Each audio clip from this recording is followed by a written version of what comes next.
Assalamu alaikum wa rahmatullahi wa barakatuh.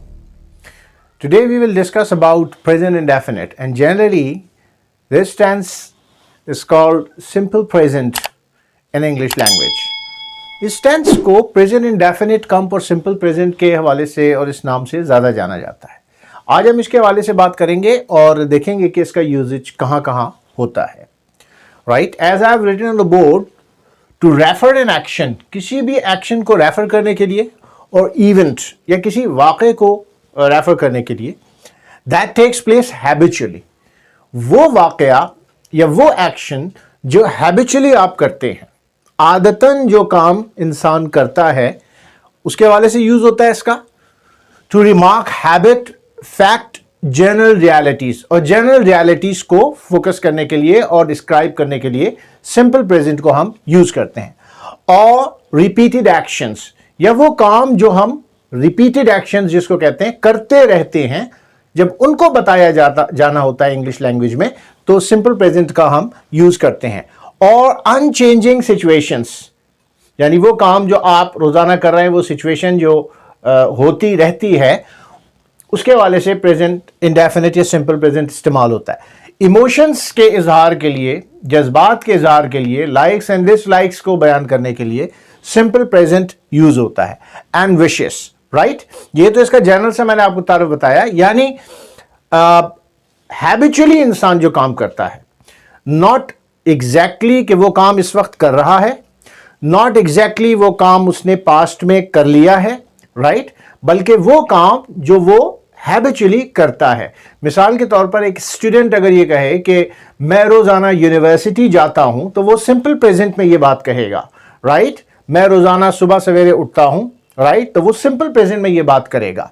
Right, emotions and facts को, यानी मिसाल के तौर पर कोई कहे कि सूरज मशरिक से निकलता है, राइट, हवा चलती है, ये जनरल रियलिटीज एंड फैक्ट्स हैं. जब इसकी बात हम करते हैं तो सिंपल प्रेजेंट में हम इन चीजों को बयान कर रहे होते हैं. अपने रूटीन को हम सिंपल प्रेजेंट में बयान कर रहे होते हैं.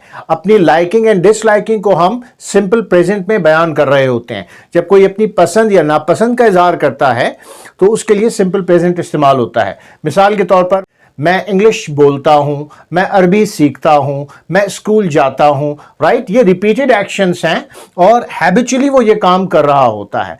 अब इसकी जो पॉसिबल फ्रीक्वेंसीज में इसको इस्तेमाल करते हैं, वो मैं आपको बताता हूं कि किन किन सिचुएशंस में कैसे कैसे इसका इस्तेमाल होता है, और जनरली हम इसका इस्तेमाल बहुत ज्यादा कर रहे होते हैं.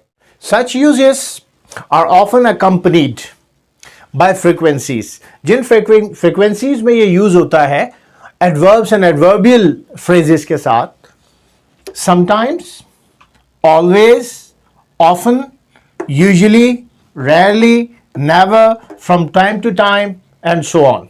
राइट, यानी इनका इस्तेमाल ऐसे होता है कि सम टाइम, मिसाल के तौर पर कोई ये कहे कि I go to the park some time I spare time for reading, some time I spend my time in the park. Right, always, I always wake up early in the morning.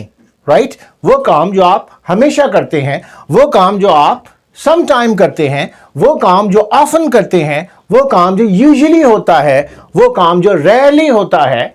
I rarely go to the cinema. I rarely go to my friends. Right? Never. Right? I never go to the park. Right? I never waste my time. From time to time. Right? From time to time, I practice my speaking by listening. Okay? So these are the things which we use in present indefinite. Now I am going to tell you the structure. Right, the structure of present indefinite. Generally there are 12 tenses. और 12 tenses का जो formula है, structure है, English में कोई भी tense जब आप यूज करेंगे, चाहे वो प्रेजेंट हो, प्रेजेंट के चार कोई भी हो, या फ्यूचर हो या पास्ट हो, टेंसेस जिसमें हो. टेंस का मतलब यह है कि वो काम जो किसी जमाने में किया जाए, उसमें कोई टाइम पीरियड पाया जाए. उसका जो स्ट्रक्चर कॉमन 12 टेंसेस का है वो ये कि सबसे पहले हमेशा सब्जेक्ट आता है, फिर वर्ब आता है और फिर ऑब्जेक्ट आता है. ऑब्जेक्ट के बगैर भी जुमला बनता है. सब्जेक्ट एंड वर्ब का होना टेंस में लाजमी है. यानी डूअर अगर एक्टिव है, doer and verb doer and action, these both things are essential, right? ये कॉमन ऑल टेंसेस के लिए यूज होता है ये स्ट्रक्चर कि सबसे पहले सब्जेक्ट आएगा, वर्ब आएगा और फिर ऑब्जेक्ट आएगा।